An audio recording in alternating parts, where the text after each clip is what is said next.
So who are the real Jews? Who are the people? Who are the modern, yes, who are the descendants? So we know, and I believe, and I agree with you as a Christian, that God promised this land from modern day Iraq to modern day Egypt to this people, the Jews, to Abram's, actually not to Abram's descendants, as it says in Genesis 15. Who are his descendants now, and how do we know who they are? But then if I'm going to go forth and say, well, you know, those that say that they are Jews but are in fact not, but are the synagogue of Satan, and the Ashkenazi are in fact not Jews, they are sons of Gomer, Japheth, they're not even Shemites. Many people have come to me and said, well, who are the real Jews then? Where are the Jews, and what's going on? So I think it's fair to ask, who are they and how do we know? So the current prime minister's ancestors weren't from here within recorded history. He has no deed. Bibi Netanyahu, on one side, his family's from Poland. They're from Eastern Europe. So how do we know that he has a connection to the people who God promised the land to, Abram's descendants? How do we know that? As I said, 92% of the people that say that they are Jews today are in fact Ashkenazi. Netanyahu's parents did not speak Hebrew. Okay, they didn't live in this region. Netanyahu, the founders of this country, were mostly secular. Some of them were avowed atheists. They were not praying for the peace of Jerusalem. They weren't praying at all because they didn't believe in God. There's no genealogy linking their families to the people of this land 3,000 years ago. They're not. Because what's happened is the Ashkenazi are in fact occupying the tents of Shem, the real Shemites. Shem's not there. It's the Zionist occupiers that are there. So how do we know, since they didn't share a language, they didn't share a religion, they had no religion whatsoever, how do we know that they had a right to come here from Eastern Europe? And if I'm right, it's 1982, and he didn't go by Benjamin Netanyahu back then. He went by whatever his more, European-sounded name was. He was Netanyahu by the 90s. Why did he change his name? Well, they all kind of, because the whole thing, Joe, is that they're all, Israel was a European, construct. They were made by a bunch of Europeans who came over and created Israel. But then they have to claim that they're the true Semitic people. Is it true that genetic testing is outlawed there? I believe that is true. I believe that's true. I mean, double check me on that, but I believe it's true. We should definitely double check that permission right now from the government to go get DNA tests and stuff. Abram's descendants are the ones who have the right to have this land, correct? Yes. Okay. Why don't we do genetic testing on everybody in the land and find out who Abram's descendants are? It's really simple. We've cracked the human genome. We can do that. Why don't we do that? Would you be against doing that? I have no idea what that would prove. I mean, maybe it would be. What do you mean? It would prove who Abram's descendants are and who has a right to live here and who doesn't, according to the theology that you yourself just explained. And so I'm very confused as to why we don't do that. Well, this is the problem with the term Semitic. Because if these are European Jewish people, this is not the exact same genetics. That's right. And genetic testing heavily is regulated. Heavily. Here, you can fucking get it at Walgreens. That's right. Yeah. If you want to if a human being has bodily autonomy and you want to find out where your ancestors came from, why wouldn't that be? Would we do that all over the world? Well, and everybody this is the only country in the world that you've said has this covenant with God, that this people have a moral and legal right to the land. What about people who convert to Judaism? Would they have a right? Well, you've just said. I mean, that there are it's not converts to Judaism, so you just told they me can make Aliyah. They may not have. You've just DNA. told me that it doesn't matter. You told me moments ago, trying to keep track, that it doesn't matter whether or not you believe in God or whether or not you practice Torah Judaism or Rabbinic Judaism, which is something else that I don't even know if we should. I don't even know what that means. But it doesn't matter whether you're, quote, a religious Jew or not. What matters is that you are part of the Jewish people to whom God gave this land that extends from the Nile to the Euphrates. And so if you believe that, wouldn't you want to know with a burning passion who those people are? And because of science, we can now know who those people are. So why aren't we finding out? What do you think?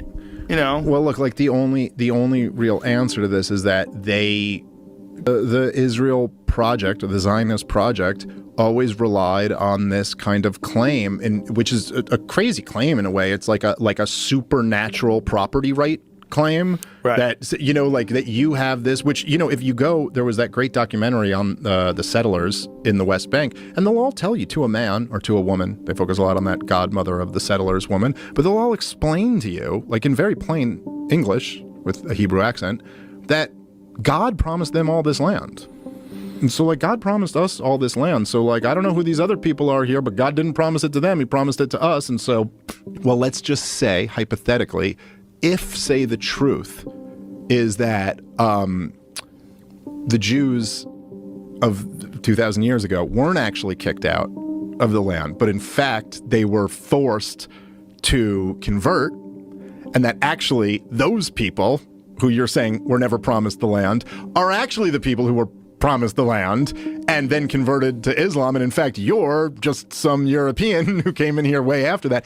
That, I'm just saying, hypothetically, if that was the case, that would be something that maybe you would want to control the information of. Who are the true Jews? Well, the Fehalim, which is a term for the so-called Palestinians, the migrant farmers that never left the land of Israel in 70 of the Common Era when the Romans came in. They still were attached to the land. They were called the Fehalim, or what we call today the so-called Palestinians, are in fact the descendants of the poor agricultural Jewish society that stayed in the land, yet they converted to Islam in the 6th and 7th centuries to avoid paying the Islamic jizya tax, because if they had done that, they would have lost their land, and they were attached to the land, so therefore they converted to Islam so that they could stay in the land, working the soil that their forefathers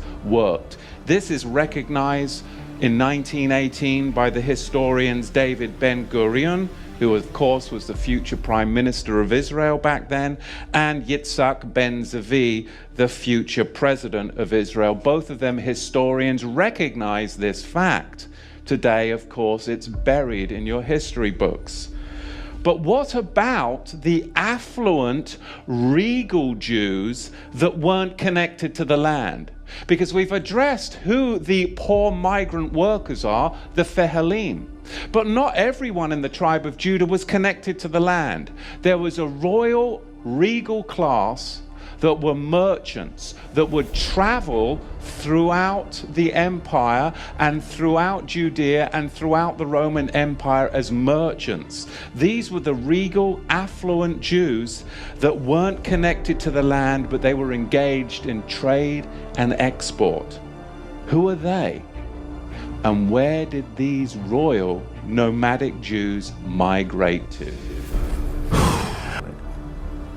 I don't understand, and you're very discouraged in the United States from asking this question for some reason. It's a foundational question. But I just want to get to the point that forms the basis of this whole conversation, which is who has a right to the land? Deuteronomy 28, verse 68.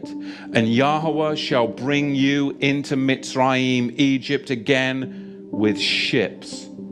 And the way of which I said to you, you shall see it no more again. And there you shall be sold to your enemies for slaves and female slaves, and no man shall buy you. And that is what happened to the regal class of the house of Judah.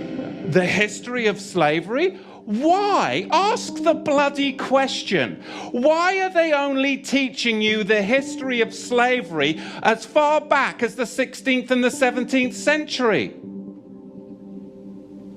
Why are they only going that far back? Because they don't want you to go farther back than that, because then you'll actually find out the truth. And you've got to understand and question, why do they do this throughout the whole of America, in all the public schools? Why do they only go back as far as the 16th and the 17th century to talk about slavery? Because Islam designed infernal slavery. And then the Ashkenazi Khazars, those who say they are Jews and are not, are the ones that marketed it. And the regal Negro nomads, exiled from the kingdom of Judah, were the main recipients of it at the hands of the indigenous black Africans. Because you've got to understand, the regal class of the house of Judah came down from Israel, and they came into the land of the black Africans. And the black Africans resented the regal class of the house of Judah in their land, because they had laws, they had customs, they had civility. And they were a regal class of Negro that came down into Africa. And later on, it was the Ashkenazi, the Islamic slave traders as well, that then worked together with the indigenous black Africans to enslave the regal house of Judah. This is what we've got to understand, but you've got to go back before the 16th century to understand the roots of it. And there were white Ashkenazi Khazar ship owners. There were the buyers and the sellers. And they're not going to fill you in on all of this, but really you've got a 4-tier system. Number one, you have the Negro nomads that were exiled from the kingdom of Judah. Number two, you had indigenous black African hunters that resented the regal Negro nomads that had come into their territory with their own customs, with their own laws that were different and would not assimilate into their tribal culture. They were their own tribe.